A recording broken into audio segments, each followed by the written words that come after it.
আসসালামু আলাইকুম। আমি জাফর সরকার। প্রিয় দেশবাসী, সবাই কেমন আছেন? প্রতিদিন যাচ্ছে আমাদের মাননীয় প্রধানমন্ত্রী জনাব তারেক রহমান সাহেব প্রতিনিয়ত জনগণকে সারপ্রাইজ দিচ্ছে।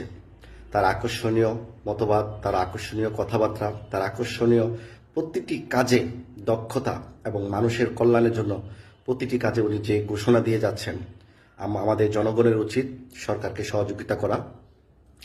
বাংলাদেশের স্বাধীন হওয়ার পর কোনো রাষ্ট্রপ্রধান, প্রধানমন্ত্রী, রাষ্ট্রপতি এই শহীদ মিনারে, স্মৃতিসৌধে শহীদদের শ্রদ্ধা খুব কমই হয়েছে, আমার মনে হয়ই নেই। এই বছর আমাদের প্রধানমন্ত্রী তারেক রহমান সাহেব এবং রাষ্ট্রপতি দুজনেই কিন্তু শহীদ মিনারে পুষ্প স্থাপন করেছেন, শহীদদের প্রতি শ্রদ্ধা নিবেদন করেছেন। আমরা এরকমই একটি বাংলাদেশ চেয়েছিলাম, যে সুন্দর একটি প্রধানমন্ত্রী হবেন, মনের দিক দিয়েও বড় হবেন, জনগণের প্রত্যাশা পূরণ করার জন্য উনি জনগণের কথা শুনবেন। এবং তারেক রহমান সাহেব একটি আকর্ষণীয় বিষয় কি, উনি রাস্তাঘাটে গেলেও লাল সিগন্যাল দেখলেও উনি থেমে যায়। জনগণ যেভাবে যাবে উনিও সাধারণ মানুষের মতোই যাবে।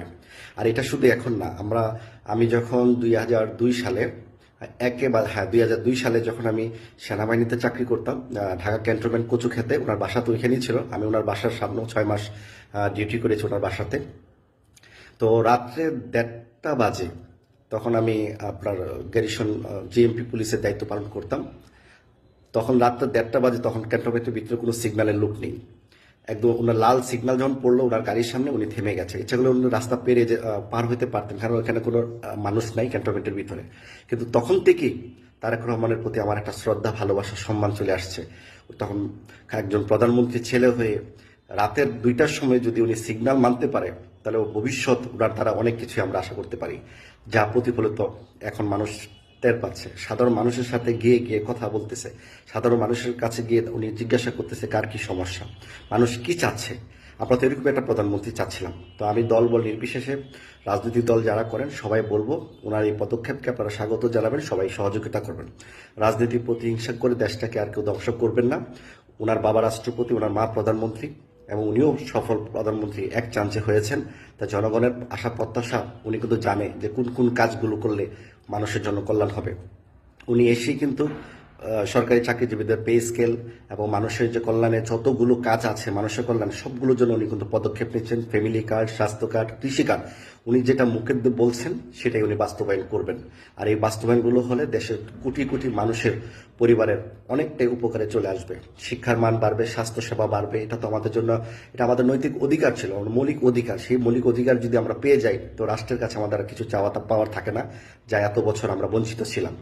তো আমার কাছে একটা জিনিস খুব খারাপ লেগেছে, ব্যারিস্টার ফুয়াদ, উনি এমপি নির্বাচন পাশ করতে পারে নাই, এখন বিএনপির বিরুদ্ধে উনি অপপ্রচার শুরু করে দিয়েছে। আমরা বলবো এইসব বিষয় থেকে যেন উনি দূরে থাকেন।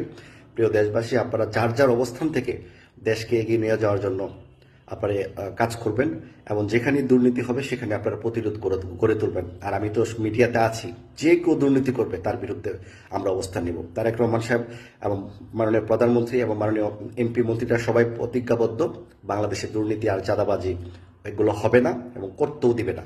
তো আমরাও আছি এইগুলো দেখার অপেক্ষায়। চাঁদাবাজ, দুর্নীতি পেলেই আমাদের প্রতিবাদ আপনারা দেখতে পারবেন। তো ইনশাল্লাহ সবাই জনাব তারেক রহমান সাহেবের জন্য দোয়া করবেন।